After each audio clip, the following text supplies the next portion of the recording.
By the way, speaking of good things happening, we didn't talk about this yesterday, but James Gunn That's right. is Rehired. back. Yep. Disney brought back James Gunn. I believe somebody called it. Yeah, you said that, right? Doesn't matter. It felt like Disney just allowed the story to completely pass. Yep. They realized, I think early on, how much time they had before they actually had to shoot Guardians of the Galaxy. It's not. I think they realized they made a mistake. Yeah, I think they realized they made a mistake and they needed to take time before they corrected their mistake, but they certainly did. And now you got James Gunn, who had already signed on after they fired him. He signed on to direct the Suicide Squad sequel. So now he's going to be directing Suicide Squad for DC and Guardians of the Galaxy for Marvel. So he's completely aces for this whole thing. Yeah, and he got fired off the movie because the Twitter mob came after him because in 2011 he was tweeting out distasteful jokes that were pedophilic in nature. Yeah, but this was just dumb jokes. It was dumb jokes, and this was before he was.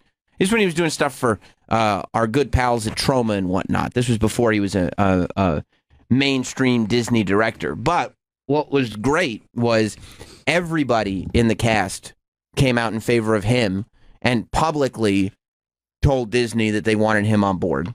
And you see what happens. And a bunch of directors, too. Disney went shopping for other directors. And there were, I don't think they ever actually did, but they made it seem like they were going to do that. And a whole bunch of directors publicly said, I'm not touching this movie. You know, it's one of those things where everyone always says, what can you do? Or, the language police and everybody's getting upset and everybody's mad at jokes. If everybody pushes back, that's what happens. Eventually they have to buckle. And they did. And they realized, oh, okay. Because normally it's just the mob. You hear the shitty mob complaining and fucking belly aching and trying to get you fucked. But when people push back, which doesn't normally happen, the guy got rehired. Right. I'm not sure how much of that had to do with the pushback, though. What do you mean? I'm not sure how much of his rehiring had to do with the pushback rather than the fact that they, I think, realized he was the best person for the job. And that they probably overreacted. That it couldn't just be plug and play? Yeah, because everybody in the last 6 months had accepted that he was gone and that they would find someone else. But you don't know internally what the acceptance was because the cast pushed back. Oh, yeah. When the cast publicly pushed back and when people I'm sure that the cast, they published an open letter to Disney, asking them to reinstate him. Especially Bautista.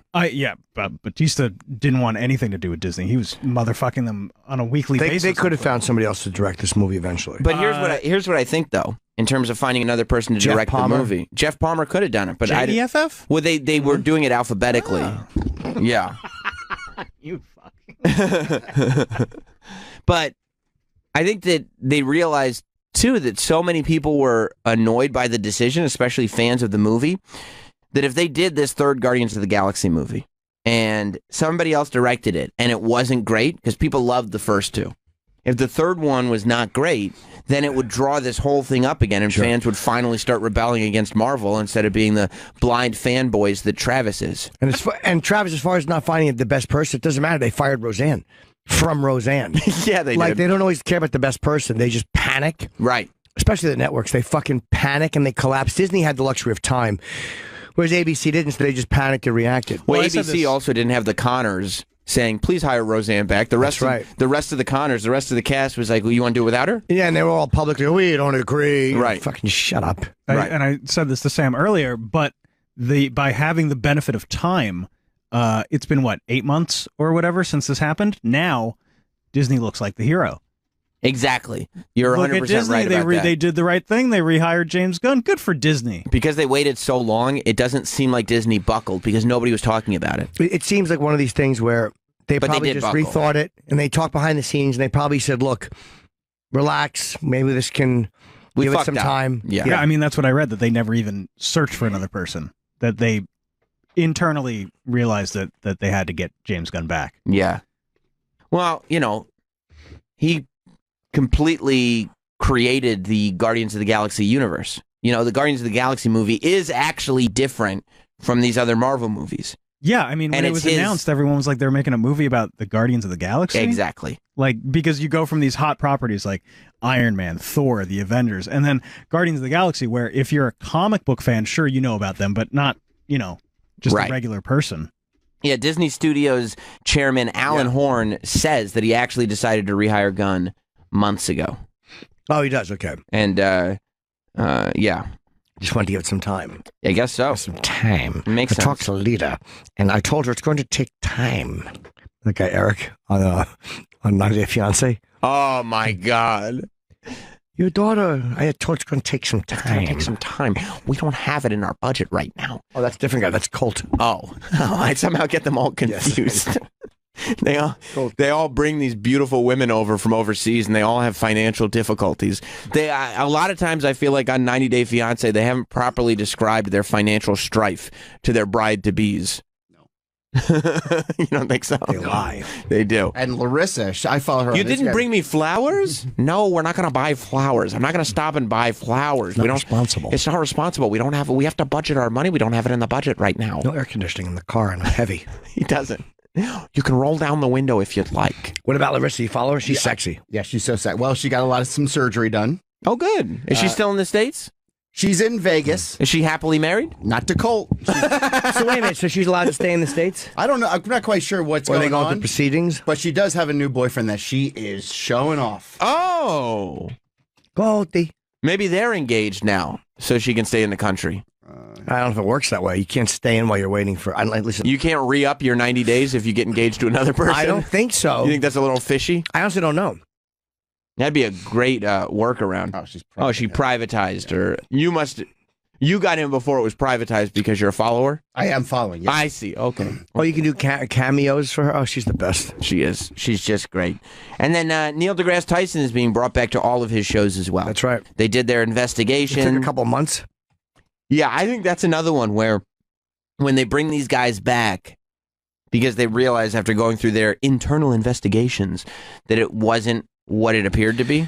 Yeah, or it wasn't what it was, not even appeared to be. It wasn't what it was described as. Yeah, whatever it was. They were, and then they investigated it because with Les Moonves, they said we're going to see what happens, and then ultimately the investigation, they said you got to go. Exactly. Neil deGrasse Tyson, Chris Hardwick, they're like, you know what? We did the investigation.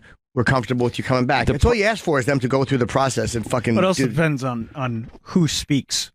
Like with Hardwick, she refused to talk to them. Okay. So they really only had The post, that thing that was written. Yeah, they didn't have much to go on because they wouldn't talk to, or they couldn't talk to the one who's accusing him of that, because she said, I just want to tell my story. I don't want him to lose his job. I don't want anything like that to happen. Yeah, but I think they told her don't speak because they knew what she was thinking. Well, then stop explaining. Right. They didn't want it to hurt.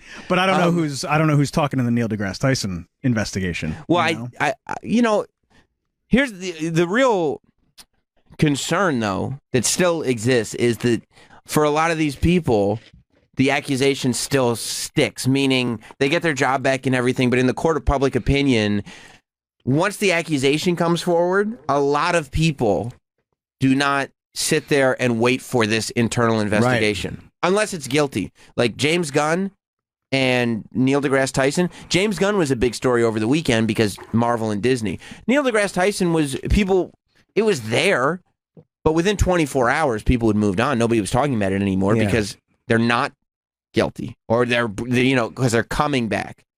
Whereas if they had been found guilty, or it was like, okay, we are firing them and now we're going to court, everybody would have been talking about him for weeks. The charge and the possibility of getting in trouble gets you so much more press than the exoneration. Yes.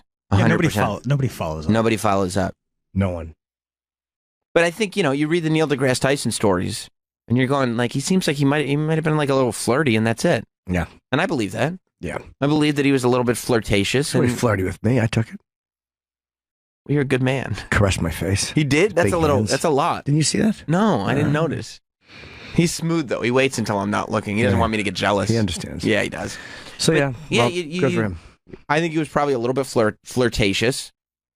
And then once this became a thing, the women that he flirted with decided to inflate the stories and make it into a thing. Everybody, of course, bought into it because it's a celebrity getting accused of something. Why not? And yeah, but I would like everybody to know that he's going right back to work. Yeah. He's going to go back to everything that he was doing before. And they investigated it. You know that they probably fucking made sure. Oh, yeah, because the last thing they want is to put him back to work and then have similar accusations pop up again. Once the accusation comes up, they don't just look into that case. They look into all possible cases because they're going to look like assholes if the accusations come up again. You know, like Charlie Rose. Charlie Rose, an investigation happened. And then you found out that maybe he was walking around naked asking his interns to clean his toilet that was brimming with feces. It's, Oh. psychotic. That's different. To ask a pretty girl to clean out your shit-filled toilet. Do you think that there is any power dynamic there that he's looking for? I don't know. I mean, it's such an unsexy thing. It's got to be just taking this person. Because look at Charlie Rose. He's not the world's most handsome man. Can we agree on that? Yeah. That maybe growing up, he wasn't, what is sometimes known as a coxman. And takes one to know one. I look at Charlie Rose and I say, our adolescence may have been similar in the fact that there were dry spells from time to time. High school was not, we were not being, women were not raining down upon us as young men. So he gets famous. And he sees these girls that normally he never would have been able to get, these pretty interns, brings them over to his house, and he's like, I have so much power. I'm Charlie Rose. That's such a big deal.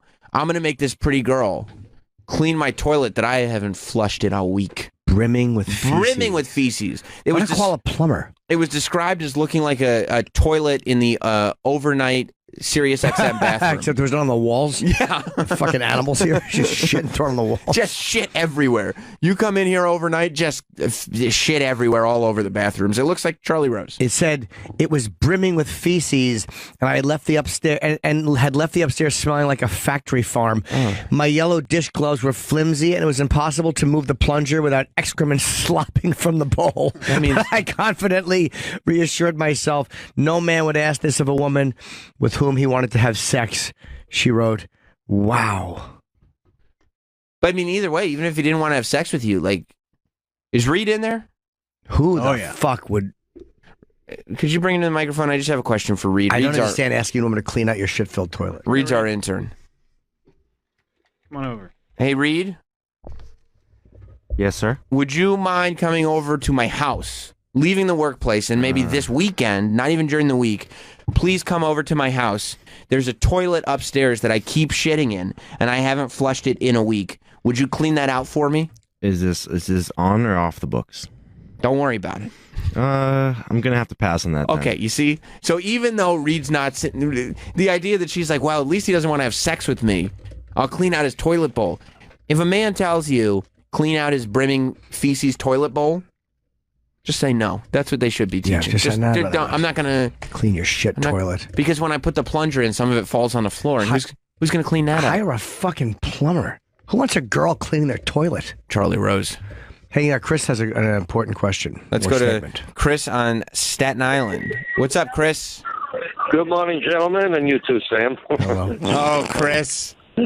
First of all, Jim, I want to thank you for taking time to take a picture with me when I was at Compound a week and a half ago. You're a gentleman, sir. Oh, of course. And it's really interesting, and by interesting I mean disgusting, that this is a Disney movie, and forever ago, before anti-social media, Disney was making a movie called Powder, where the director was a convicted child molester, and when the kid he molested showed up to protest the movie, they let him finish the movie anyway. They just released a cheap statement saying, "Oh, we're keeping an eye on him. Don't worry." Yeah, that was back in the good old days when it was Goldthwait called him out for that too. I think it was tougher for people to blab back then. You couldn't get the message out. People were still in control. Couldn't get the word out. Right? Yeah, what made the news and what didn't. That is the one benefit of social media, right? Social media and the TMZ culture, where everything's on tape. That word can get out. Now people abuse it, but the people who deserve to have their word getting out there, that's a good thing. Yeah, okay, thank you. Oh, go ahead. Thank you, Chris. Yeah, it is interesting. I think every movie. I think every movie studio has some skeletons in their closet. Yeah, but Bobcat pointed out. I think hey, you didn't mind paying this guy or whatever. So that got pointed out by people. Which is a big deal for Bobcat, who still wants to have a career in show business. To be one of the people pointing that out back in the day, yeah. Yeah, he was takes a lot. and he was probably right. Yeah.